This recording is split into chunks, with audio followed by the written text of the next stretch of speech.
Bonjour à tous, je vous retrouve après une assez longue phase d'absence. J'avais déjà dû en parler, je pense. Je bossais à plein régime sur ma thèse, donc à l'heure où je tourne cette vidéo, je soutiens ma thèse demain. Et je pense que je vais vous poster la vidéo dans la foulée, comme ça ce sera fait. Donc normalement, voilà, le 29 octobre, je serai au soir, je serai débarrassée de ma thèse, donc ce qui explique que je reviens petit à petit. Je ferai une vidéo un petit peu bilan, entre guillemets, parce qu'il y aura, voilà, des derniers mois, pour revoir un petit peu pour la suite des choses. Mais là, je voulais faire une vidéo pour vous présenter ma palle pour le Black November, donc qui est organisé par Séverine dit et bien ce livre. Donc je vous mettrai en barre d'infos le lien vers sa chaîne et puis vers la vidéo qui explique, qui retrace un petit peu toutes les consignes. Donc l'idée de ce challenge, c'est qu'il faut lire 2 à 20 thrillers dans le mois avec une consigne différente chaque semaine. Donc pour la première semaine, on devrait lire un thriller de moins de 300 pages. Donc moi j'ai choisi de lire Les Ténèbres d'Hiram de Grégory Chevignon, que j'ai acheté il y a cette année. Je sais plus quand exactement, mais en tout cas je l'ai acheté cette année. Donc du coup, il fait combien de pages? Il fait 292 pages. Il n'y a rien de particulier forcément qui m'a orienté sur ce livre, c'est juste que j'ai pas beaucoup de thrillers en fait qui font moins de 300 pages.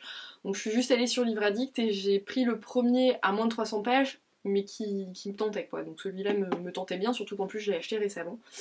Je ne sais pas de quoi ça va parler, j'ai pas voulu lire la quatrième de couverture, comme toujours. C'est toujours ça avec moi, mais voilà, on aura la surprise. Ensuite, donc ça c'était du 1er au 4 novembre. Du 5 au 11 novembre, on doit lire un titre qui ne tient, un thriller dont le titre ne contient qu'un seul mot. Donc j'ai choisi Angor de Franck Tillier.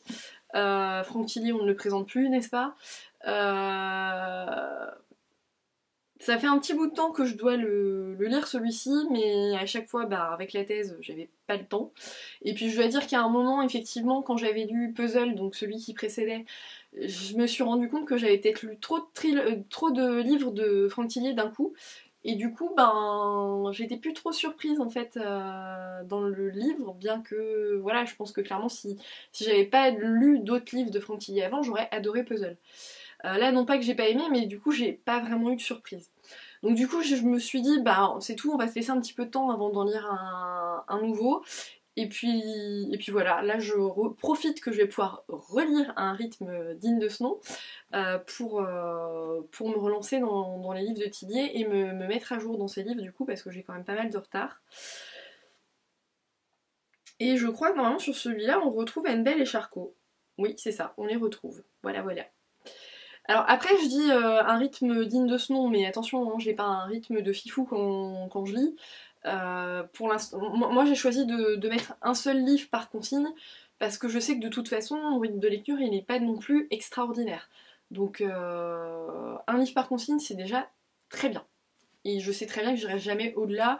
Et c'est pas non plus le but parce que je sais que si je lis plus vite, finalement, je retiens pas grand-chose. Désolée, il y a de la litière, des copeaux de sciure de la cocotte.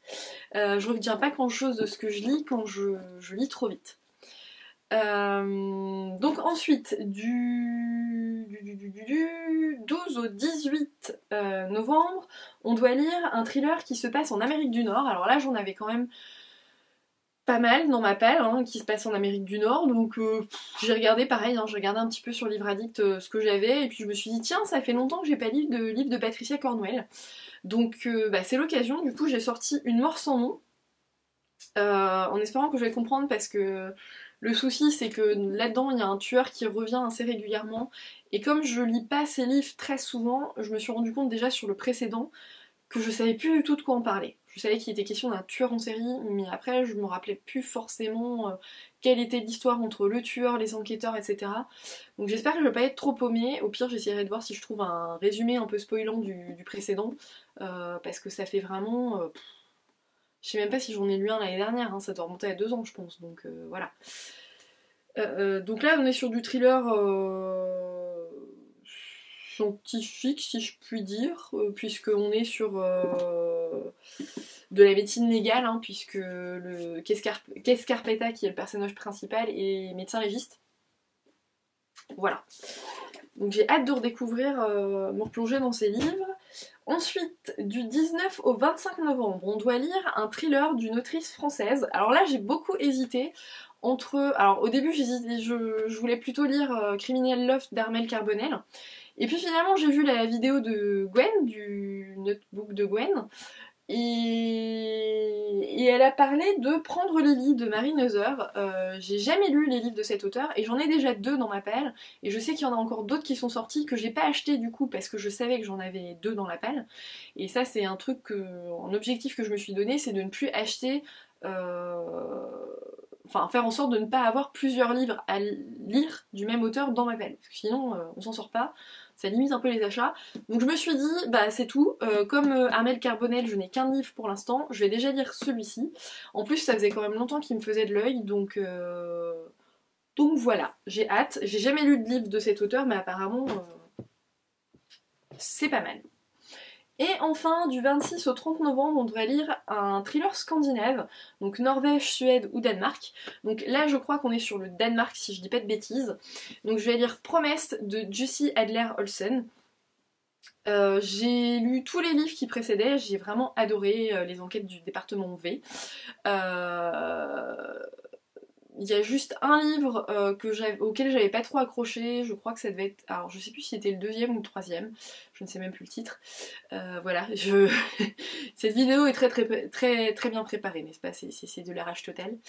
Mais voilà, en tout cas j'ai hâte de retrouver les personnages, de savoir un petit peu ce qu'on concocte dans ce livre, et savoir ce que cachent certains personnages, parce que notamment c'est le personnage d'Assad, qui est quand même assez... Voilà, on nous laisse entrevoir qu'il y a pas mal de choses à apprendre sur ce personnage-là. Il reste quand même assez mystérieux. Voilà, donc c'est tout, je vais vous laisser. N'hésitez pas à me partager en barre d'infos s'il y a des livres qui sont là, que vous comptez lire aussi, ou que vous avez déjà lu pour me partager un petit peu vos opinions. J'espère que je tiendrai le rythme sur ce challenge, puisqu'il y a quand même pas mal de temps que j'ai pas lu. Pour tout vous dire, j'ai lu La Tresse en 2 mois. Voilà. C'est quand même un livre très court, qui se lit très vite, et moi il m'a fallu 2 mois pour le lire. Donc voilà, ça vous donne une idée du rythme de lecture.